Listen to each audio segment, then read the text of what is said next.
de panique parce que c'est bien la volonté du peuple.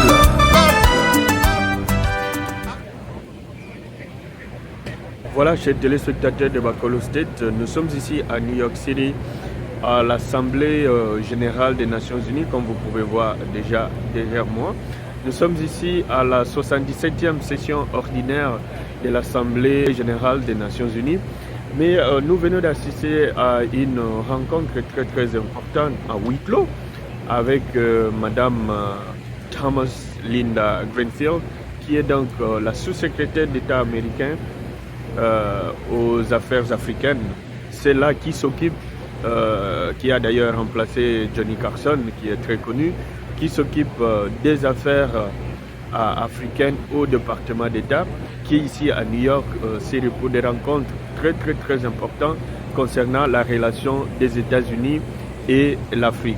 Beaucoup de sujets ont été évoqués lors de cette rencontre à huis clos, et comme vous pouvez voir sur les images d'illustration, mais aussi surtout la problématique qui se pose dans certains pays africains où le président de la République, de leurs républiques respectives, je voulais dire, sont en fin de mandat et il y a toujours tentative de modification de transition. Alors, ce sujet a été abordé avec beaucoup de rigueur, avec beaucoup d'effervescence, puisque les États-Unis sont suite en entendre parler Madame Linda que toutes les tractations sont mises sur place pour que les pressions de tout genre soient faites sur ces dirigeants qui n'aimeraient pas respecter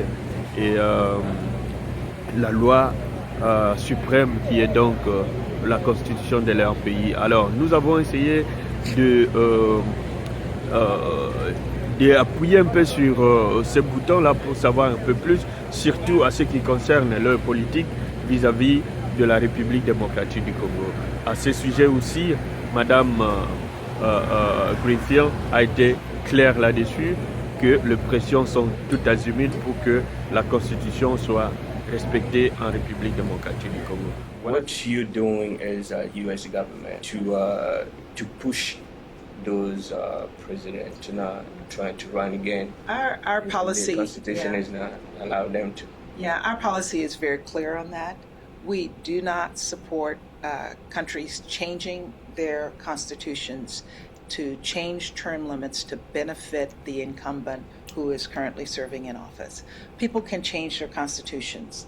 That's their right. But when the constitutions are changed to support the incumbent, it sends a message that people don't want to leave power. And Africa has gone through many generations of presidents for life. And we believe in a true democracy, transitions actually work. We think transitions contribute to stability. And so we want to support those efforts, and we are very clear on our policy. No country gets a pass on this.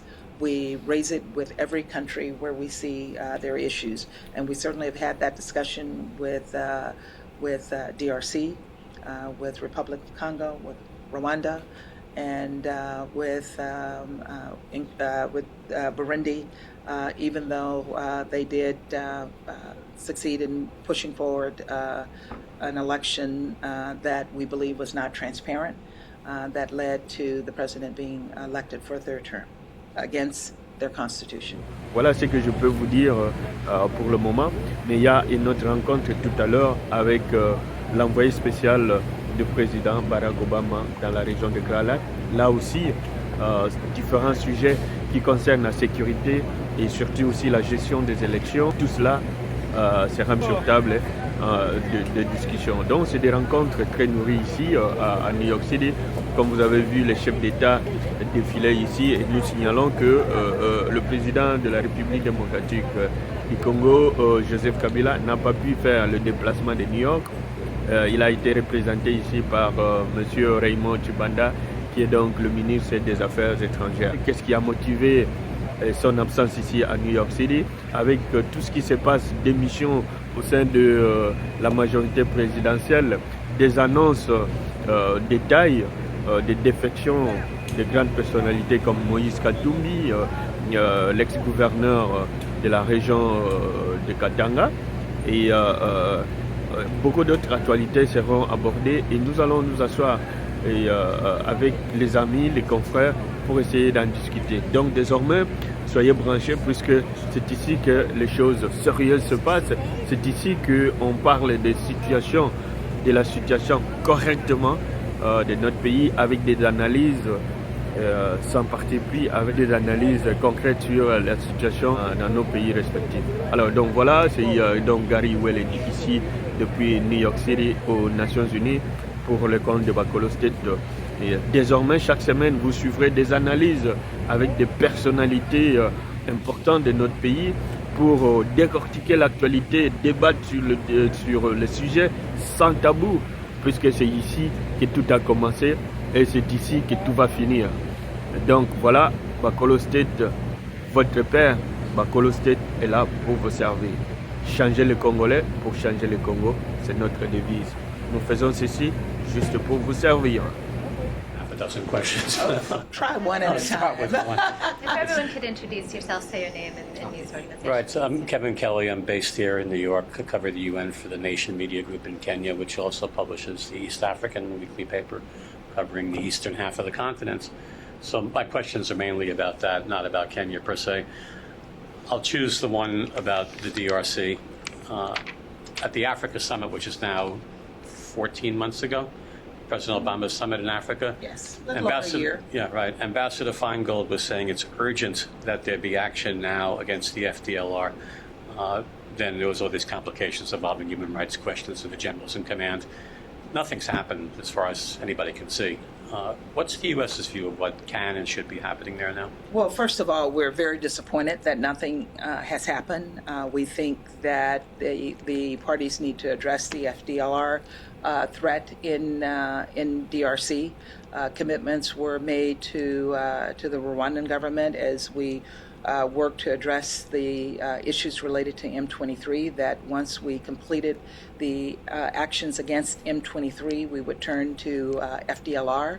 And we are still committed to doing that. We're encouraging all of the parties, including the government of DRC, MONUSCO, the FB forces, to bring their combined resources together to address the FDLR threat, and we continue to push that. We have named a new special envoy, Tom Perello, and he has been actively engaged on this issue since taking over his responsibilities about 6 weeks ago. And he'll be here at 4 o'clock today. Yeah, he'll be here.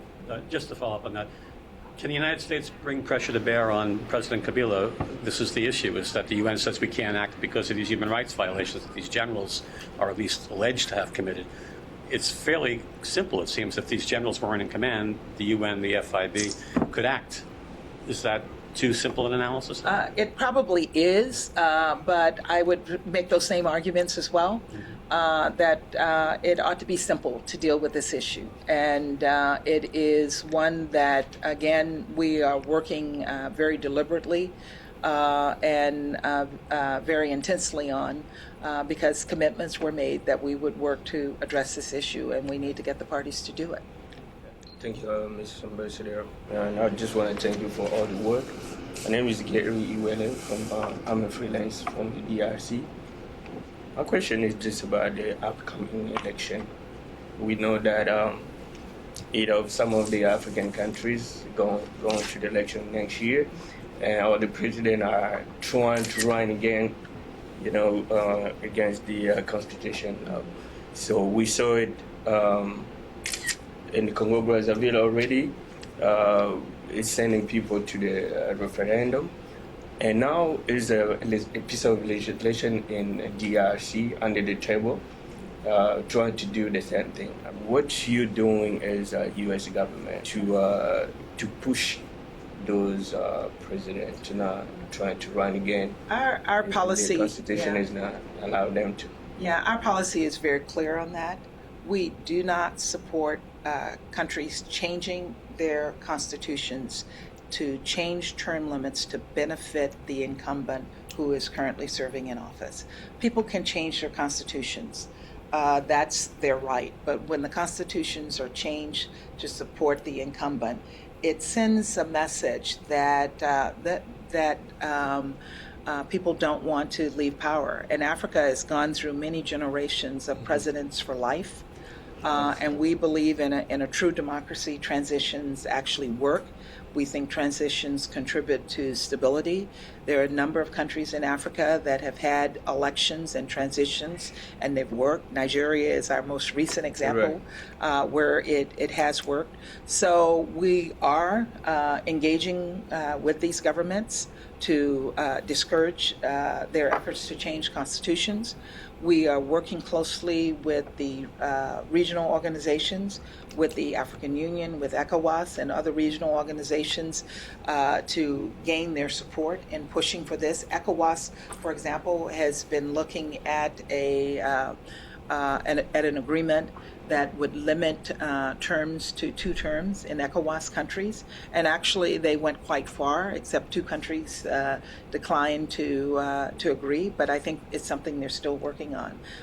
People support democracy. Africans line up to vote like no other countries that I've seen in the world.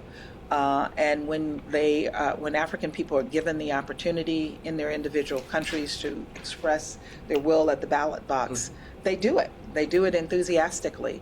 And so we want to support those efforts, and we are very clear on our policy. No country gets a pass on this. We raise it with every country where we see there are issues. And we certainly have had that discussion with DRC, with Republic of Congo, with Rwanda, and with Burundi, even though they did succeed in pushing forward an election that we believe was not transparent, that led to the president being elected for a 3rd term against their constitution. Alors voilà, nous sommes ici à New York City, aux Nations Unies. Monsieur Abraham Lorabouanga, confrère bien connu, Code des 143. On vient de participer à cette rencontre très importante avec les 2 envoyés spéciaux de l'ONU et aussi des États-Unis dans la région des Grands Lacs. Quelle est votre réaction juste au sortir de ça? D'abord, félicitations au Département d'État de nous avoir permis en si peu de temps de rencontrer les 2 au même moment pour pouvoir avoir cette rencontre, je peux dire, un peu intime. Important parce qu'également on a senti. D'abord, ils ont dit ce qu'ils sont en train de faire sur le terrain. Les 2, disons, l'envoyé spécial a repris le travail du sénateur qui était démissionnaire, donc je comprends qu'il pouvait avoir une période un peu de flottement. Et l'autre est là depuis près d'une année. Mais il est important pour nous d'échanger avec eux, de leur poser des questions assez précises concernant ce qui est en train de se mettre sur pied. Je crois que tu as entendu comme moi la complexité des questions qui est venue de la salle, surtout compte tenu de la situation sécuritaire à l'est de la RDC, la situation du Burundi. Ils ont parlé des sanctions qui vont augmenter et surtout la manière dont ils sont en train de suivre le processus électoral, non pas seulement qu'au Congo, mais dans les autres pays, pour qu'il n'y ait pas de changement de constitution. Donc pour moi, c'était vraiment une rencontre exceptionnelle, importante. C'est pour ça d'ailleurs on a roulé pendant 4h30 pour venir ici. Félicitations d'abord pour ça, puisque vous êtes là toujours quand le pays a besoin de vous. Mais toutes les questions tournent autour du respect de la Constitution, l'organisation des élections. Qu'est-ce que vous pensez de tout ça? Est-ce que quel est le renforcement des mesures que les États-Unis et les Nations Unies doivent faire pour donner un message clair? Pour donner un message clair, je crois que ça a été d'ailleurs l'un des points. Je crois que les premières élections sur les 16 qui étaient prévues dans la région africaine, c'est ce qui s'est passé au Burundi. Le premier message clair doit être celui au Burundi. Aujourd'hui, le président Nkurunziza, qui se prétend avoir été élu parce qu'il y a eu des élections, alors que l'opposition n'y a pas participé, il faudrait qu'on épingle cette situation-là et qu'on trouve une solution radicale. Pourquoi? Parce que les autres présidents d'autres pays sont en train de voir, et cela devient une jurisprudence. Exactly. Notre première jurisprudence, c'était ce qui s'était passé au niveau du Burkina Faso. On a cru que le fait que le peuple burkinabé ait mis Blaise Compaoré dehors, avec, c'est vrai, l'assistance de certains pays occidentaux, que la situation allait se calmer. Et cela a boosté par ailleurs, on a parlé du septembre africain. On a espéré que dans d'autres pays africains, cela allait prendre. Et on l'a vu au Congo-Kinshasa, cette semaine au Congo-Brazza. Je crois qu'il faut une volonté d'accompagnement. Les États-Unis et l'Union européenne et toutes ces grandes institutions, tous ces grands pays que l'on appelle communauté internationale n'ont pas lancé un message assez fort. Lorsque je vois le débat qu'il y a aujourd'hui sur la place publique ou internationale, sur ce qui se passe en Syrie, j'aimerais qu'aussi qu'on regarde. Ceux qui meurent en Syrie sont les mêmes qui meurent en Afrique. Il faudrait qu'on puisse adresser la chose de la même manière. J'ai entendu le président Obama dire pas question de dialoguer avec Assad au pouvoir. Les Russes ont répondu ce qu'ils ont répondu. Est-ce qu'aujourd'hui, en Afrique, on peut implémenter de la même manière? C'est important, c'est à nous d'abord, peuple africain, de nous lever, de faire ce combat-là. Mais également, là je regarde la caméra en disant à ces messieurs les présidents, vous avez eu votre temps, 5, 10, 15 ans pour la majorité d'entre vous. S'il vous plaît, aimez vos prochains et please, libérez. Alors, je vais terminer par là, puisqu'on doit prendre d'autres compatriotes qui sont là. 5 ans, jour pour jour, le 1er octobre, c'est demain. Vous avez conduit une grande délégation ici. Nous étions ici devant l'ONU. Nous avions d'ailleurs eu la chance de tenir la première hard copy du rapport mapping. 5 ans après. Vous dites quoi? 5 ans après, d'abord, j'ai en mémoire, lorsque nous étions en route, on nous a annoncé la mort d'un Congolais, Armand Tungulu, pour lequel je présente encore sa condoléance. 5 ans après, je me rends compte que nous, Congolais, et je nous regarde, nous ne sommes pas assez responsables.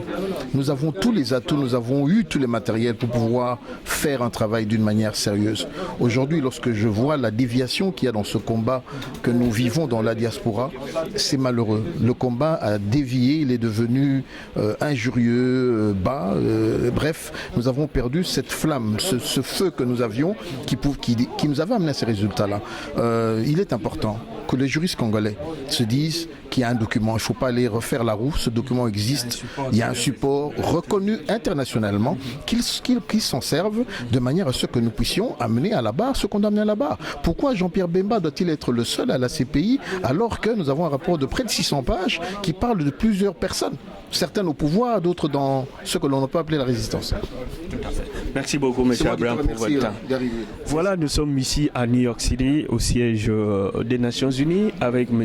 Gilbert Mundera, une figure très connue au sein de la diaspora, surtout celle de Washington DC. Vous avez parcouru toute la route pour venir ici participer à cette rencontre très importante qui a réuni d'ailleurs les 2 envoyés spéciaux de l'ONU, mais aussi des États-Unis dans la région du Grand Lac. Au sortir de cette rencontre, quelle est votre réaction? Bon, c'est une réaction de satisfaction qu'il y ait quand même une conversation entre nous et les 2 envoyés spéciaux.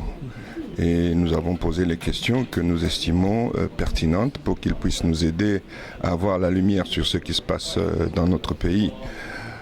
Le mot d'encouragement, c'est qu'on voit qu'ils veulent bien qu'il y ait un dialogue et ils sont prêts à encourager ce dialogue. Donc à nous, Congolais, de saisir la balle et de mettre au travail pour que ce dialogue se tienne afin de baliser les voies pour que la paix et l'atterrissage tranquille se fassent dans notre pays pour les élections. Tout à fait. On va revenir un peu sur les dialogues, mais je voulais juste, parce que toutes les questions ici on tourne autour des élections, le message fort que les États-Unis doivent envoyer, ça ce qui concerne l'organisation des élections pour tous ces pays qui essayent, le président qui essaye de changer la constitution pour briguer à un autre mandat. Et qu'est-ce que vous avez retenu de tout ça, compte tenu de l'exemple de notre propre pays qui est dans la même situation? Vous savez, je crois que parfois nos acteurs politiques ne lisent pas très bien l'histoire. Et je crois que c'est le moment aujourd'hui de commencer à bien cerner ce que l'Amérique dit. Les Congolais sont opposés à tous les tripatouillages qui se font par la classe politique. Et la communauté internationale aussi. Parce que pourquoi? Si on change de constitution, qu'est-ce qui garantit les investissements qui vont se faire dans le pays là? Parce que la constitution, c'est le fondement même de la loi. Et si vous la changez au plaisir d'un individu à qui vous donnez tous les droits, qu'est-ce qui va arriver? Personne ne va venir dans notre pays. Et c'est ainsi qu'on va perpétuer la misère. Nous devons nous conformer à ce que le peuple veut, qu'il n'y ait pas de changement, que nous allions dans les normes voulues et que les élections se tiennent et les Américains et la communauté internationale est prête à nous aider à se faire. Tout à fait. Juste pour finir, vous êtes représentant de l'IDPS ici aux États-Unis. Je ne le suis plus. Ok. Et vous êtes membre très influent de l'UDPS ici aux États-Unis. Vous l'avez été, vous l'avez représenté à beaucoup de niveaux, ça on les reconnaît. C'est ça. Et merci pour tout le travail que vous avez fait. Et aujourd'hui, Ça me va droit au cœur. aujourd'hui cette histoire de dialogue. Et nous avons vu des communiqués, des contre-communiqués au sein même de l'UDPS. Oui. Et finalement, les gens pointaient du doigt, il y avait des tractations, il y avait des négociations sous bassement. Et à l'époque, ce n'était pas révélé. Et après, on a vu ce qui s'est passé. Le président Tshisekedi a frappé la main pour dire « Niet, retirez-vous des dialogues » et tout cela. Aujourd'hui, qu'est-ce qui reste de ça? Donc, surtout sur base de ces fameux dialogues, il y a une grande partie qui est opposée au dialogue. Qu'est-ce que vous en dites? Vous savez, si vous parlez de problèmes qu'il y a au sein de l'UDPS, c'est une institution humaine, hein? C'est une œuvre humaine et il y a toujours certaines failles. Mais tout ce que je peux vous dire, c'est que c'est une tempête dans un verre d'eau. Pourquoi? Parce qu'aujourd'hui, la base supporte tout ce que nous sommes en train de faire. Pourquoi dialogue? Le dialogue, comme vous l'avez entendu, les représentants ont souligné que le dialogue fait partie des arsenals de solutions que nous pouvons avoir à un problème donné. Si vous voyez bien, aujourd'hui, il y a le problème de la Syrie. Le président Obama et M. Poutine ne se parlaient pas, ça fait 2 ans. Ils sont arrivés à parler. Pourquoi? Parce qu'il faut trouver une solution face à la crise qui sévit en Syrie. Dans notre pays, il y a des agendas cachés. Nous pensons que le dialogue va nous permettre de résolver tous ces problèmes. Et ce n'est que par le dialogue que nous pouvons éviter le bain de sang. Si nous ne dialoguons pas, nous allons avoir un réveil monstrueux qui va emporter tout le monde. Mais la majorité du peuple est opposée à cette tenue de dialogue. On voit ça, une porte ouverte au glissement. Cher ami, vous y tenez, cher ami. Alors que le président Tshisekedi a dit tout clairement, retirez-vous de ces dialogues. Non, le président Tshisekedi a retiré la délégation de l'UDPS qui était en concertation, en conversation pour se fixer sur des points précis, notamment le choix du médiateur international, la durée du dialogue et les participants. Parce qu'aujourd'hui, c'est quoi? Vous savez, regardez bien l'histoire de l'UDPS. À chaque fois qu'il y a eu dialogue, l'UDPS a été berné. Chaque fois qu'il y a eu négociation, l'UDPS a été berné. L'UDPS a dit ceci, nous allons aller au dialogue. Parce que c'est pas nous qui avons demandé le dialogue, hein? C'est la communauté internationale. Maintenant, nous la prenons au mot. Nous devons arriver à trouver des solutions au Congo, à la crise congolaise. Qu'est-ce qui a causé cette crise? C'est les mauvaises élections de 2011. Qui est-ce qui a un agenda avec Kabila? C'est nous, c'est l'UDPS, parce que Kabila nous a arraché notre victoire. Maintenant, nous demandons à Kabila vient pour parler avec nous. Nous avons une feuille de route que les Congolais n'ont pas lue. Mais pour leur plaisir, parce que certains ne se retrouvent pas, ils se disent non, il ne faut pas aller au dialogue. Mais vous n'avez pas un problème avec Kabila. Vous siégez au Parlement. Vous avez vos parlementaires qui siègent là. Vous n'avez pas un problème avec Kabila. Nous avons un problème avec Kabila. Il nous a arraché notre victoire. Aujourd'hui, Kabila vient, il dit parlons. Il dit bon, nous allons parler. Mais de quoi? Voici notre feuille de route. Dans notre feuille de route, il n'y a pas de glissement. Nous n'avons pas parlé de glissement. Pourquoi est-ce que vous qui n'êtes pas dans les conversations, vous commencez à dire qu'il y a glissement? C'est que vous avez l'intention de glisser et vous vous attendez à ça. Nous ne cherchons pas à glisser. Et d'ailleurs, le retrait signifie aujourd'hui que M. Kabila n'a pas d'autre choix. C'est d'accepter le dialogue pour que nous puissions tous aller de l'avant. Monsieur Mundila, on va s'asseoir avec vous très prochainement pour parler vraiment de tout cela. Et puis surtout, merci pour votre présence ici. Ce sera un plaisir, mais j'aimerais que la diaspora congolaise se lève. On nous a parlé d'un forum d'investissement qui se tiendra au Congo. Et la diaspora congolaise a beaucoup à apporter pour ce faire. Il faudrait que la diaspora se mobilise et commence à se préparer pour ce forum qui se tiendra du 24 au 26 février à Kinshasa. Si la diaspora ne s'implique pas dans cette affaire... Les autres vont continuer à prendre la décision à notre place. Merci. Merci, M. Mundela. Bonjour, cher frère. Bonjour. Comment vous allez? Ça va bien. Ok, on vous voit ici à New York City, au siège de l'ONU, des envoyés spéciaux dans une même salle. Ils ont parlé de tout ce qui se passe dans la région du Grand Lac. Votre réaction? Déjà, je commence par me présenter pour votre public, parce que je suis venu du pays. Moi, c'est Moïse Monidela. Je suis un ancien vice-ministre de la presse et information du gouvernement M+4. Oui, je suis secrétaire général du RCDN, président ad intérim de ces partis, et je suis coordonnateur de 7 soutiens à Etienne Tshisekedi. Voilà. Je tiens tout d'abord à vous remercier pour m'avoir accordé ce micro et surtout vous féliciter pour le travail que vous êtes en train d'abattre, parce que nous sommes sur le terrain, mais nous avons besoin.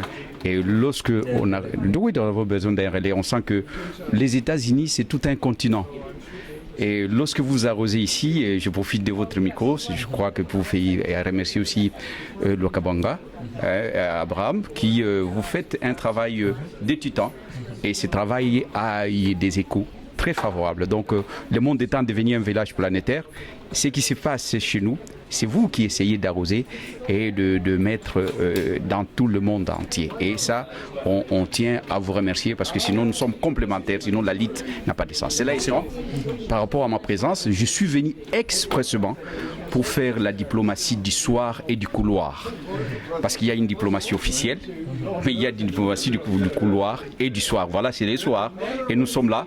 Et il n'y avait pas des officiels congolais pour défendre la voix du Congo. Vous voyez, nous étions là avec comme mission, avec comme préoccupation seulement faire entendre la voix du Congo, la voix de ces maraîchers, des mamans maraîchers, la voix des Chégués, la voix des étudiants, la voix des taximens, la voix du Congo profond, et qui ne veulent qu'une chose, qu'on aille aux élections, qu'on ne touche pas à la Constitution, qu'on ne bidouille pas, qu'on ne tripatouille pas. La voix qui dit que la communauté internationale arrive toujours comme un médecin après la mort des malades pour donner un certificat de décès. Ça sert à quoi?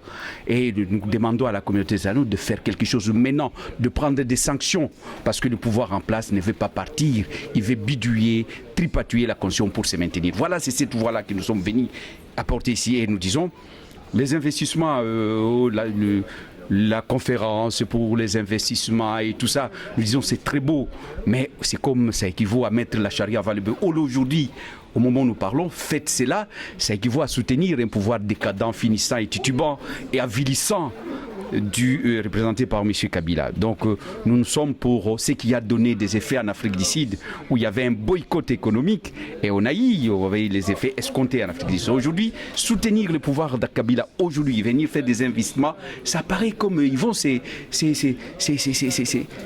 gargariser, et ils vont dire partout, et ils vont claironner sur tous les toits que voilà, grâce à nous, il y a des investissements qui arrivent. Et alors qu'il y a même un ancien premier ministre qui dit que au Congo, il n'y a pas un État. Comment on peut investir dans là où il n'y a pas un État? Donc la justice qui anoblit, la justice qui élève une nation, la justice est au service d'un pouvoir. La police, elle est privatisée par un pouvoir.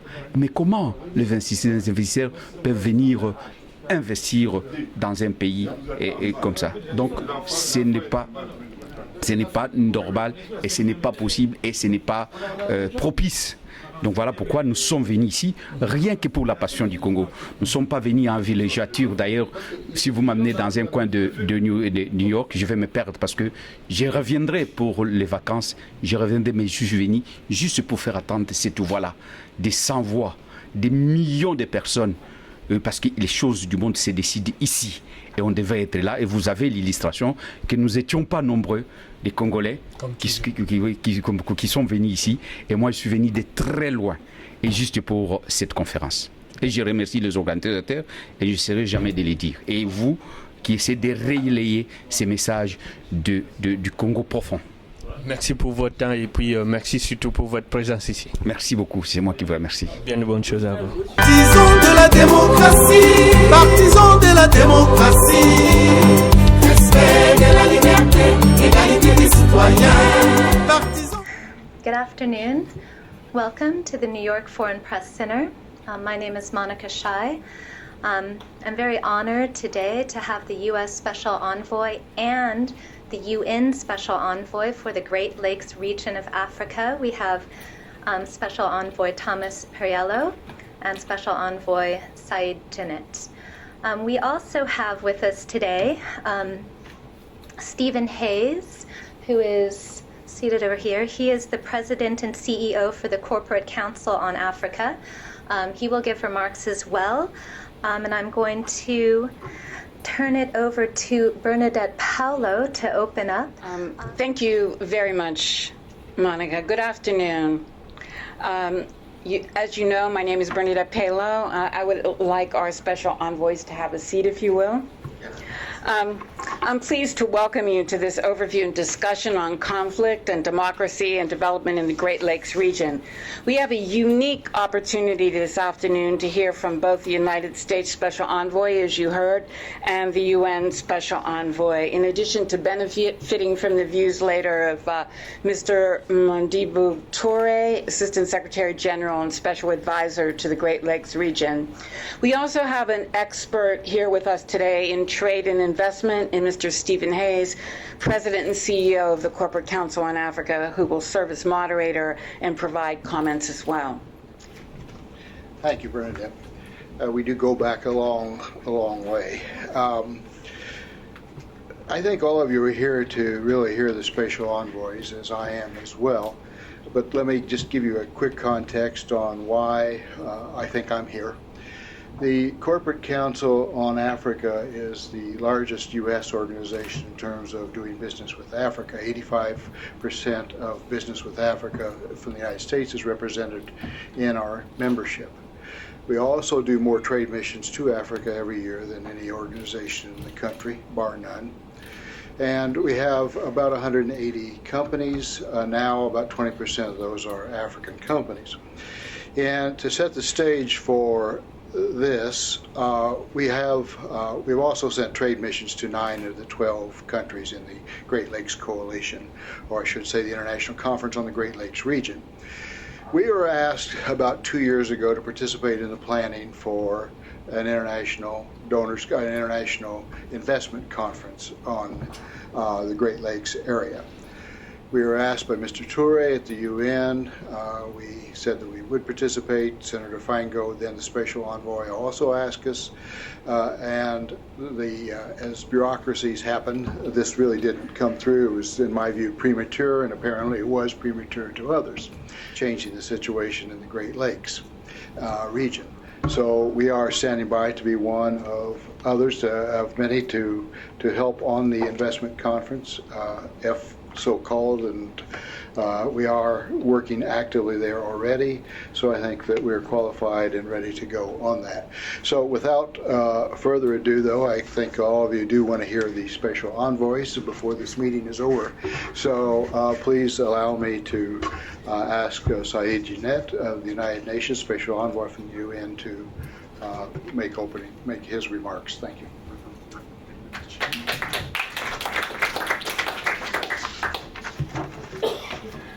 Thank you very much, and I'm very glad to be here with my friend Tom Perriello, the U.S. Special Envoy for the Great Lakes region, and I thank the organizers for this initiative. I'm very glad to be here with you. At the same time, I was looking forward to meeting with you, so I'm very, very glad with this opportunity. I have not prepared a long introduction because I thought this was a more interactive session. I was ready for discussing with the audience, but some few remarks maybe to situate the work of the special envoy of the UN, working together with other special envoys, especially my colleague and friend Tom, and building on the excellent work that has been initiated by Feingold and Mary Robinson as the special envoys for the US and the UN, and working with other special envoys in the region. This roadmap builds on the foundation, as I said, led by my predecessor, Mary Robinson. It sets a 3-year time horizon for achieving the goals of the PSCF framework, around 8 priorities.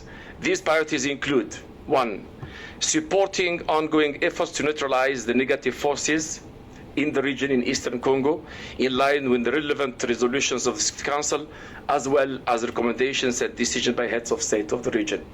The FDLR, XM23, ADF remain an obstacle to peace, an obstacle to development in the region. It perpetuates the climate of insecurity in the region, and it erodes trust, and it perpetuates mistrust in the region, which is much trust is needed for moving forward on the track of development. Second, facilitating confidence building. We have seen some deficit of trust between some member states, and we thought that we should promote, as a special envoys, some confidence building initiatives to try to rapprochement, and we were thinking of the countries of the CPGL, essentially the DRC, Burundi, and Rwanda. And it happens that the 3 countries that went through genocide and conflict in the Great Lakes region. But unfortunately, and I will talk about it maybe in the discussion, the situation of Burundi has brought us backward because of the relations between the countries of the regions, essentially between Rwanda and Burundi, are not the best at this present. So it's difficult to get the initiative of confidence building. 3, promoting peaceful, inclusive, and transparent elections. We identify that as a priority in our roadmap because we believe that if we fail in our efforts to help Burundi, to help DRC, to help others in managing their electoral processes peacefully and according to the Constitution and democratically, we may find the situation like the case of Burundi now, where the risk of things unraveling and bring us back to crisis, which is undermining the whole efforts that we are trying to promote on the PSCF. So it's very important that we should continue encouraging timely, peaceful, and constitutional processes in the region, and we have been discussing with my colleagues the invoice on that. 4th pillar, strengthening the governance mechanism of the peace security cooperation, which is an internal. We have a mechanism. We are trying to bring more ownership by the member states. It's very, I must admit that it's very difficult because you have, sometimes it's easy to launch an initiative and it's difficult to maintain it because the initial momentum is not always difficult to maintain the momentum. We are trying to maintain the momentum. 5, promoting durable solutions for refugees and internally displaced people in the region. We believe that the issue of displacement is one of the core, the grassroots problem that needs to be addressed, including the issue of the land you mentioned earlier, the refugees and IDPs, and we are looking at we have been working with the World Bank, with UNHCR and others, supporting initiatives that are addressing these issues. And as part of the new impetus we are bringing to the peace security cooperation framework, we want some leaders to champion that, because we need some leaders to help us promote this issue because it's low profile as it stands now. Realizing the problem of the neutralization of the negative forces, while we are trying to assist the countries address the new generation of conflict in Africa, which is related to governance and the tendency, the trend to perpetuate leaders beyond constitutional terms. This is something that is also something serious. We believe that we should open properly the chapter of investment in the region, and this we believe that the private sector conference is the inaugural one of a process that will trigger other initiatives of investment. We could believe that it's only the private sector working hand in hand with the government, and we want to have that private sector conference another opportunity to have a high-level dialogue on the climate for business in Africa. We want to create the solid foundation for a successful conference, and we'd like you to be with us there, and especially you. And I'm glad that you are already thinking of attending this very important conference. Thank you for your attention.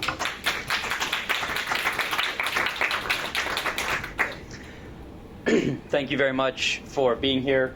Thank you, Special Envoy Janet. I think both of us are very interested in giving people here a chance to comment and ask questions, so I will keep this relatively short. But I do want to thank all the members of civil society throughout the Great Lakes and their partners here in the United States for the crucial work that's been done on democracy and on development, and certainly to Steve and the partners in the private sector. We understand that the potential is tremendous. The realities are already quite tremendous in many cases. We've seen GDP growth, we've seen growth in certain sectors, we've seen some steps in regional economic integration on everything from regulatory and legal manners, mechanisms, etc. But we know underneath all of that, if there is not stability and there's not rule of law, we're going to see a freezing out of the investment climate, or certainly a tampering down of that. And I would say 3 months, or nearly 3 months on this job, that one of the dominant feelings is that of whiplash. It's a whiplash constantly between the unbelievable potential of the Great Lakes region and too often some of the realities of things that are getting in the way of that potential. And I think that's what we see more than anything else over the next year and a half. We see between now and the end of next year and thereafter a chance for historic progress, the first democratic transitions in several countries, continuing progress on both foreign but also domestic economic development, opportunities to really put some of the dynamics of the past, some of these root causes like negative forces on armed groups, to have them on their heels and see that future that the people of the Great Lakes deserve and have for so long been wanting. And while we keep that hopeful image in front of us, we are also very aware of the potential for things to go very badly in the region, and unfortunately we already see that. In the case of Burundi, there are over 200,000 Burundian citizens who've already become refugees, some of them for the second or third time in their lifetime. Ones that I've met with, both in camps in Tanzania and in Rwanda, who say, we've tried going back too many times. We're losing faith in the ability to have a stable Burundi. Thanks. I am Kevin Kelly. I'm the UN correspondent for the Nation Media Group in Kenya, published the weekly East African newspaper. So at the Africa Summit in Washington over a year ago, your predecessor, Ambassador Feingold, said, it's already too far delayed, it's already overdue, it's urgent that there be an offensive against the FDLR in the DRC. Hasn't happened. It hasn't happened primarily, and this is addressed to Special Envoy Janet as well, because the Congolese government has appointed 2 generals who are blacklisted by the United Nations because of alleged human rights violations. Can't this problem be solved? It doesn't seem like it's that complex. It doesn't seem like it would require a super degree of diplomacy to get past this and to deal with the FDLR. Thanks. Well, it happens that I have very long perspective of the issue of the FDLR. I was the Commissioner for Peace and Security in the African Union when in 2005. We have already taken a decision as AU in 2005 to send a brigade for the forced disarmament of the negative forces in the FDLR. I still personally believe strongly that the FDLR, which is the main negative forces that settled in Eastern Congo, others have come later on, needs to be addressed fully to put the region back to stability. I think it's very important. Now, coming to the current situation, I also believe, and this is our position, and by the way, the meeting of the heads of state yesterday of the regional oversight mechanism has endorsed the communique that was prepared, in which there was a call for delinking the ongoing strategic dialogue between MONUSCO and the DRC on the exit strategy at some point, based on a number of criteria, from the joint operations between the DRC and the MONUSCO, which is, from my point of view, from the point of view of the UN, the African Union and the region, is an imperative. It's an imperative for the DRC to get rid of these negative forces from the Eastern Congo. It's an imperative for the region. It's an imperative for the international community. So it should be given the utmost priority and should not be linked to any other consideration. And of course, we call for the urgent resumption. The UN is now willing to through some mitigating factors and measures, to resume military cooperation. But unfortunately, the DRC so far has not allowed this joint operation to resume. I would just reinforce what Envoy Janet has said. We see no legitimate reason for joint operations not to resume immediately. This has been agreed on by multiple parties for some period of time now, and until this issue is addressed, it will remain a toxic presence that exacerbates any number of dynamics in the region. So we believe that should resume immediately.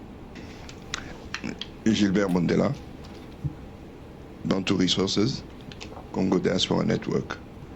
Mr. Ambassador, you just pointed to the issue of the Congolese government not collaborating in regard to the FDLR. We have numerous reports that in Rumangabo, there have been an entrance of Rwandese forces, as we speak, trying to deal with the FDLR.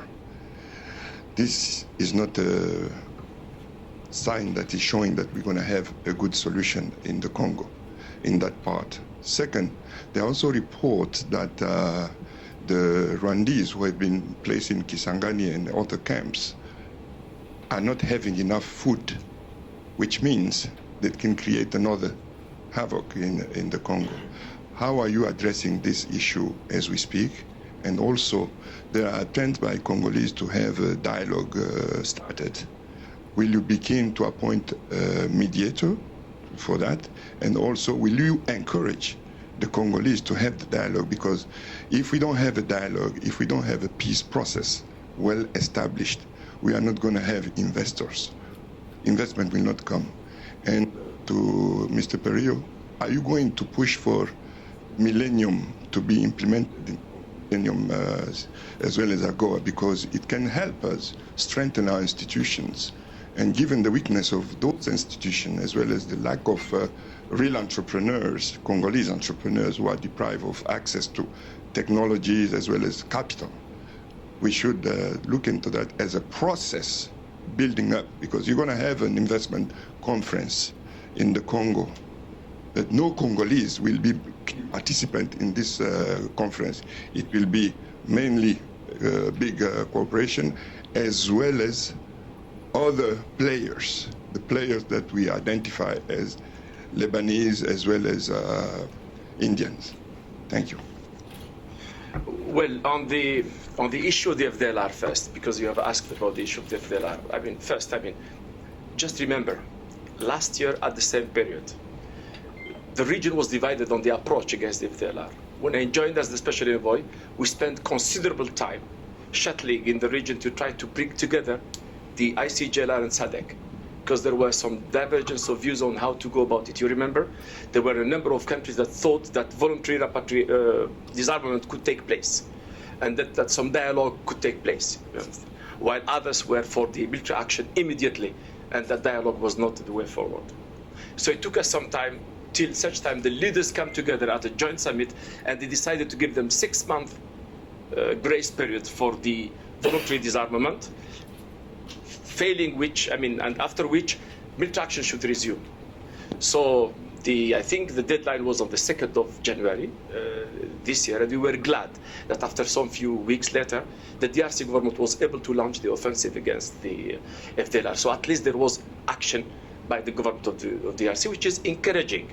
But we are saying it's not enough, because the FIB, which is the brigade of the MONUSCO, was established by the Security Council and by the African Union and the countries of the region, and SADC strong involvement as the instrument to support work together with the government of the DRC to fight decisively the FDLR. So we continue to call, we welcome the action taken by the DRC, but we continue to urge the DRC to facilitate the resumption of the military cooperation between MONUSCO and the FARDC, so that they can expedite the neutralization of the negative forces.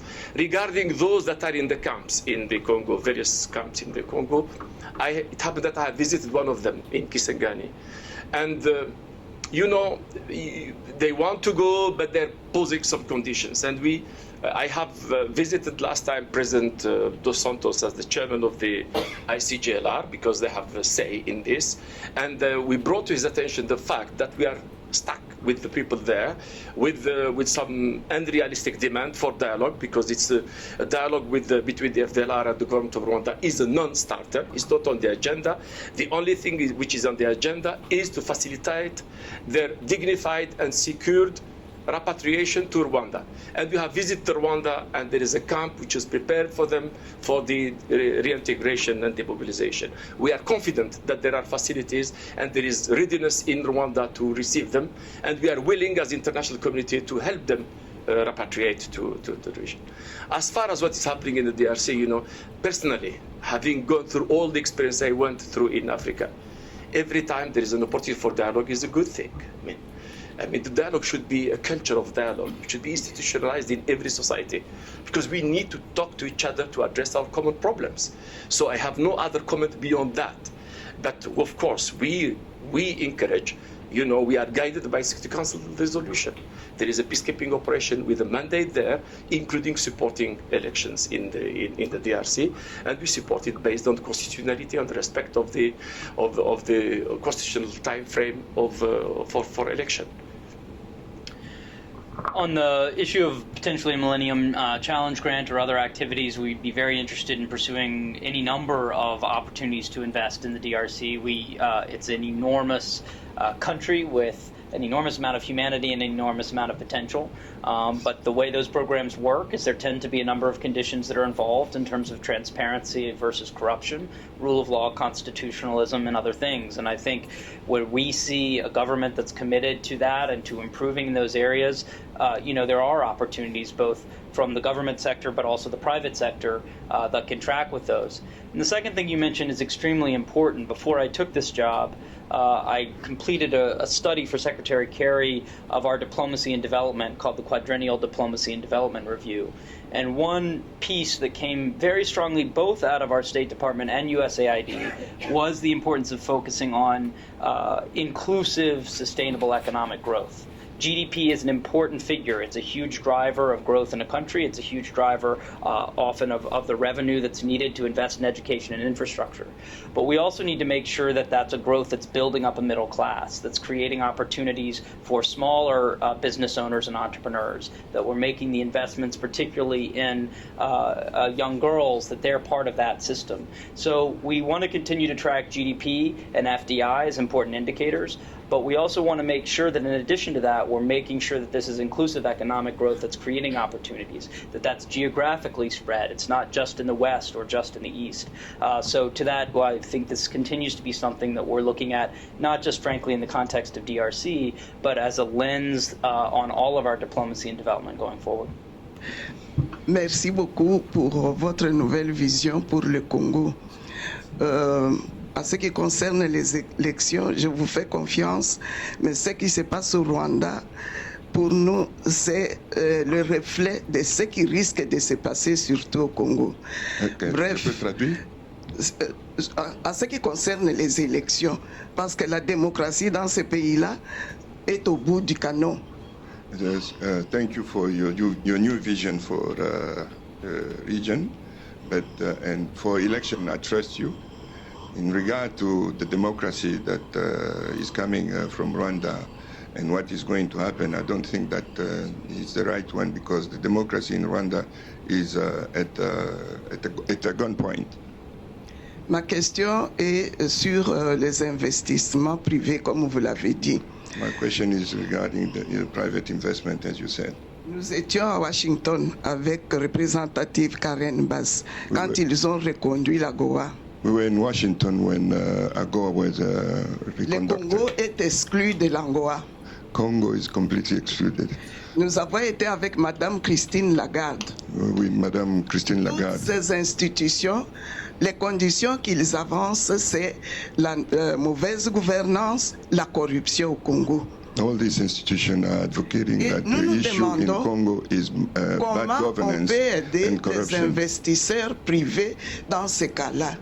Nous avons insisté pour dire, vous punissez doublement le peuple congolais. Je peux traduire.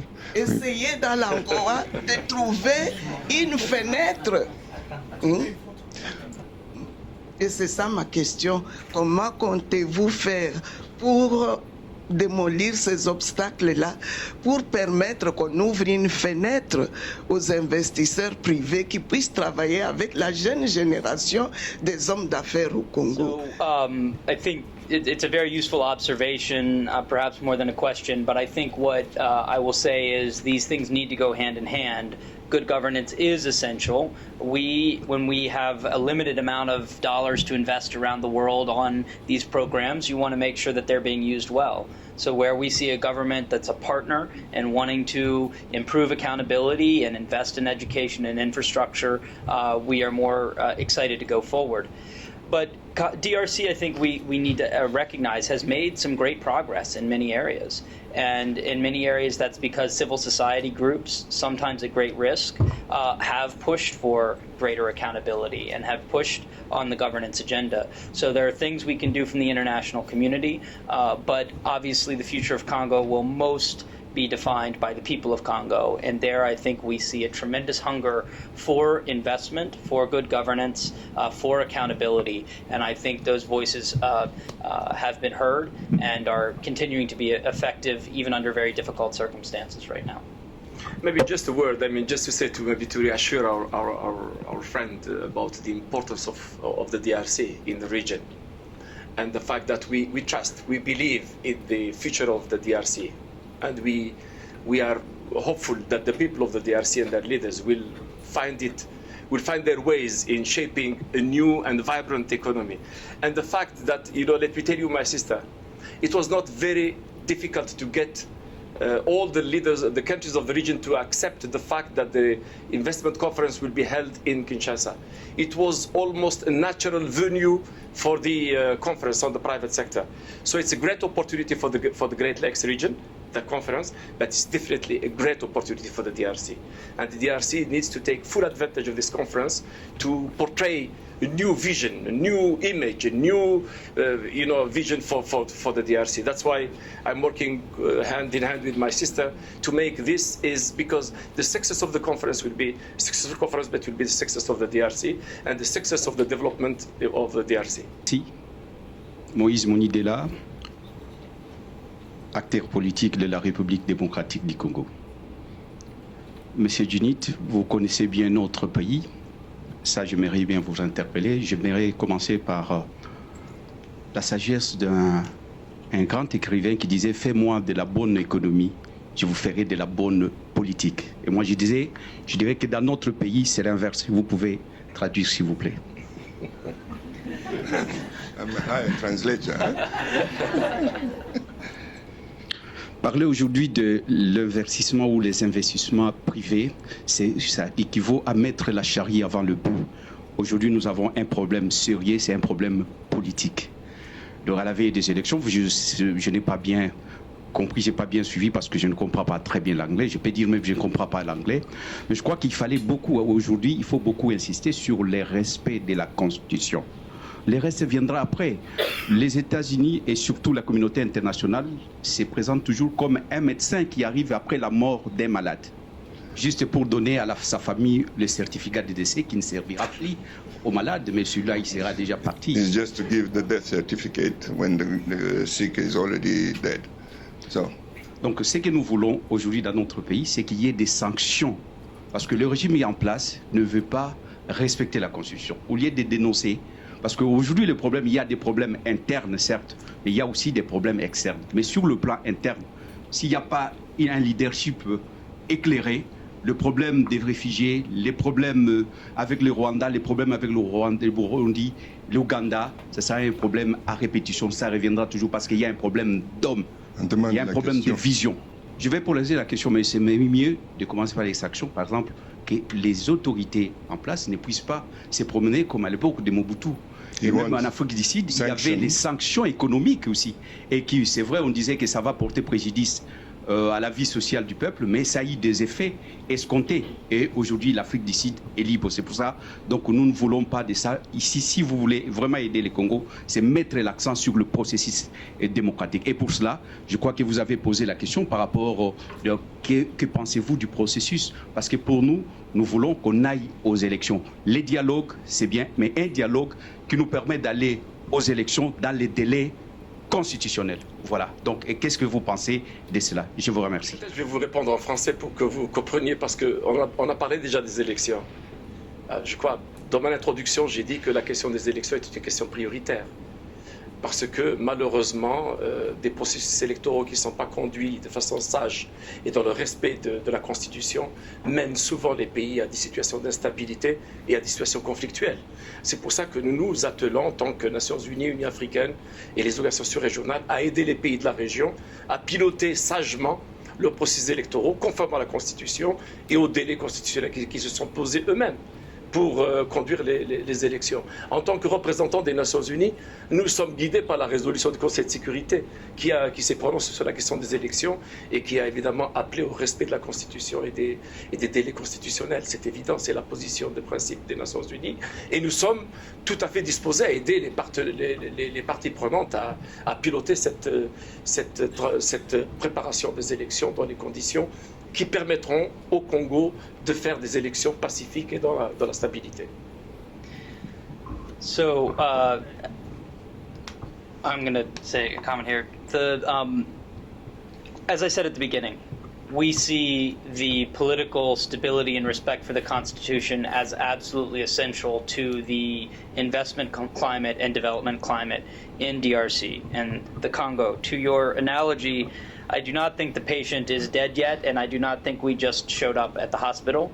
The United States and many of our allies through the other envoys have been very focused on the issue of respect for the Constitution for some time. And while things in DRC certainly are challenging, and we've seen some very unfortunate incidents, the fact is that you still see a very vibrant civil society and independent media. You see very strong institutions of democracy, and I think we still see the potential for a historic set of developments here over the next year and a half. So the situation is very serious, but we actually see, again, many things due to the courage of Congolese people as very healthy and encouraging, in addition to the things that are of great concern. On the issue of sanctions, I will just note that it was announced this week, and they'll be saying more on this tomorrow, that the European Union is sanctioning several individuals in Burundi based on actions that have been taken there. We're continuing to explore all of our options as the United States in the situation of Burundi, and I think it should be clear that there are going to be consequences for those who take actions to destabilize countries in the region and elsewhere. You talked about what you are trying to do, everybody. About on the FDLR, there have been a lot of action on this area, but do we know how many FDLR are still in the Congo now? I don't know the numbers, because I don't want to go into the issue of the numbers, because you could find some different numbers in the different institutions and countries. I know that the DRC government has given figures, and according to the latest report, including yesterday at the Regional Oversight Mechanism by the Minister of Foreign Affairs of Congo, that they say that as a result of the voluntary disarmament and the military action by the DRC, they have reduced significantly the number of the FDLR, and they, according to them, they are only left with 334 left, according to the DRC government. That's the fact.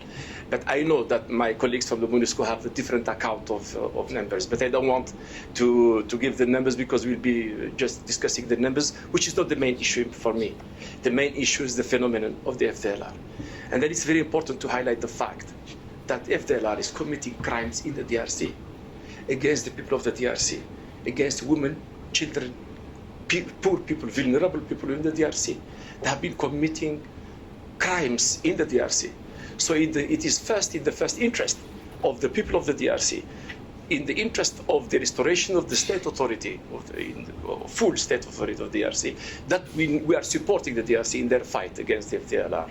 But the number, again, I tell you that this is the figures that have been given, but of course we have not been there to double check the figures, although when we met this today from our colleagues from MONUSCO, we're given slightly different figures. But again, my concern is that we should eradicate fully the FDLR once for all, so that they are no more a threat for the people, the good people of the DRC, and they are no more a threat or an excuse for mistrust. You understand? Because many people, they mistrust each other because of the perceived attitude vis-a-vis.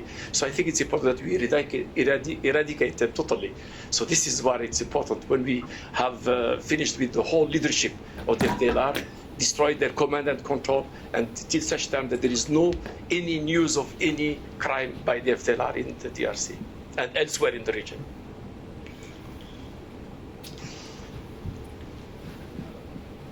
Good evening. My name is Abraham Lokabwanga from the Code 243.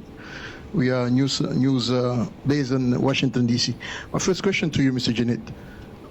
We never heard from the UN a plan that can lead Rwanda to put the dialogue between Tutsis and Hutu since the massacre. What we've been listening from decades is eradicate FDLR forces in the East. Can you a little bit push Mr. Kagame and all his leadership to think about a solution which could bring those people peacefully back to their country instead of being chased such as animals in the country, in the Congo? That's my first question. To you, Mr.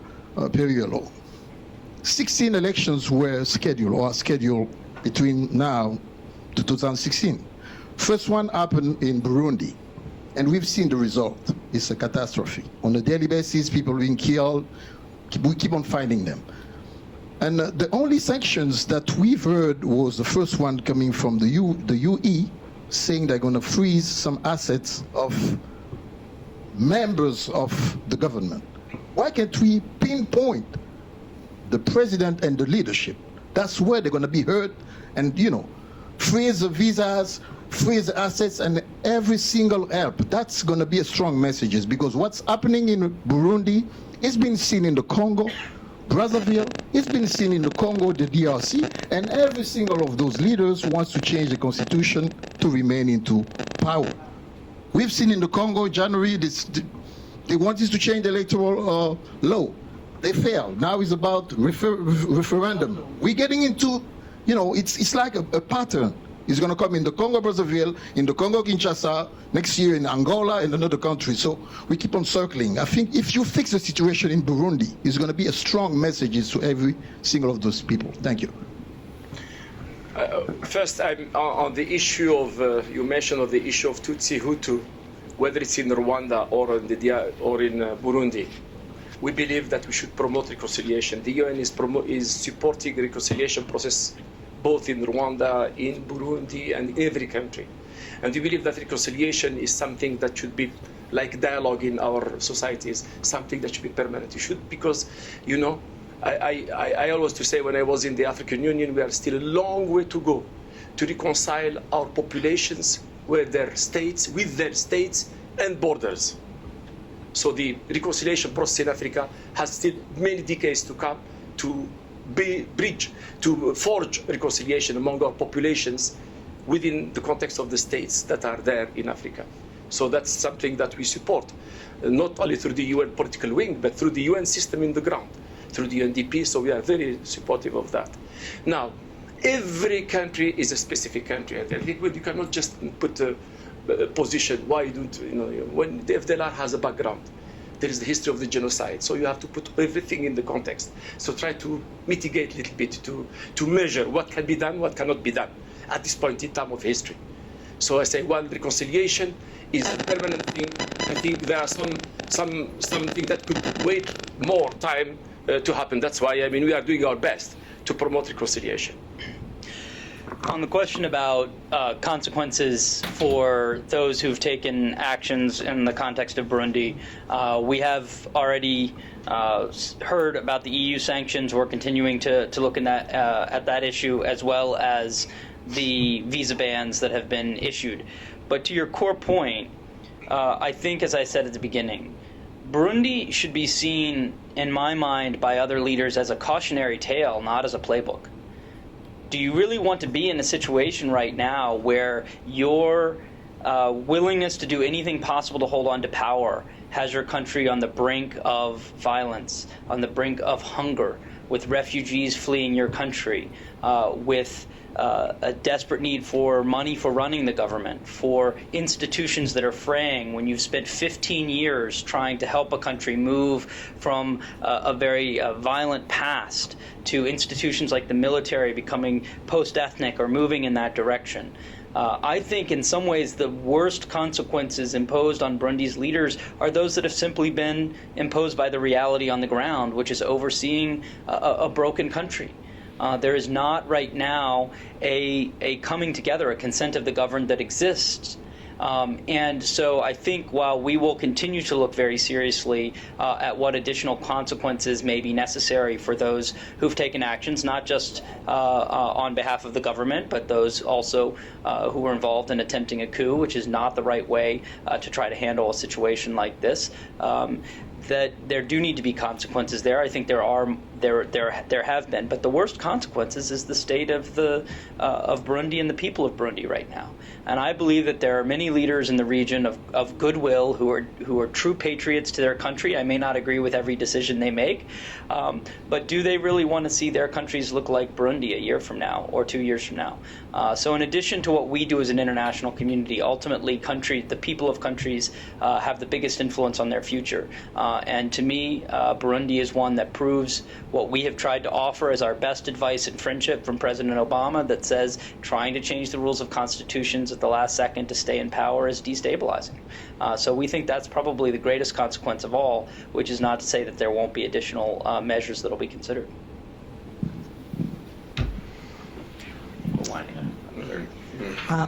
Thank you for the opportunity to ask my questions. My name is Anli Haukanza. I'm from the DRC. To kind of hang on the tailcoats of my fellow Congolese, I have a threefold question.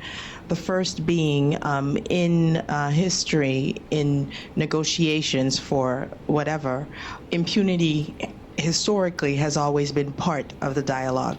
So my question to you as it pertains to that is, within the context of the conference to come in February, your dialogue will be with the people who are currently in power, who may, if history goes as those of us wish it will go, be no longer in power after elections.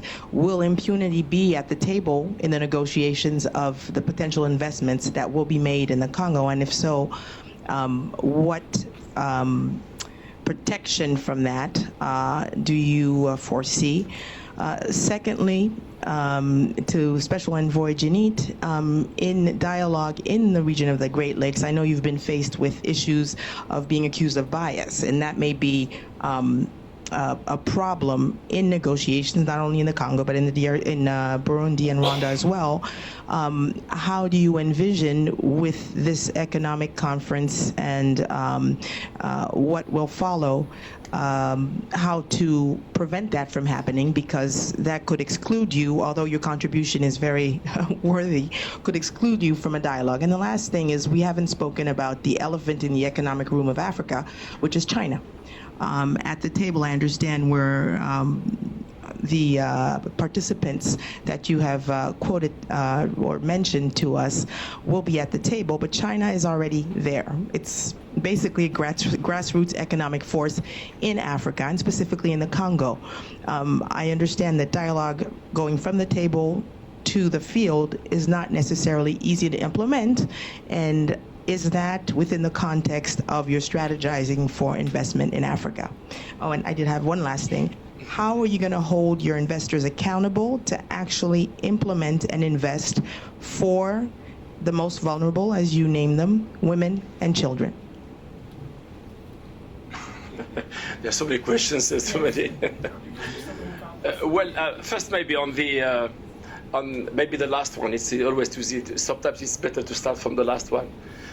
You said, I think, we want to focus on the small, one of our meetings we are convening is in the next few weeks is a meeting bringing together the small, medium and small scale enterprises from the region to prepare them to take part fully in the private sector conference.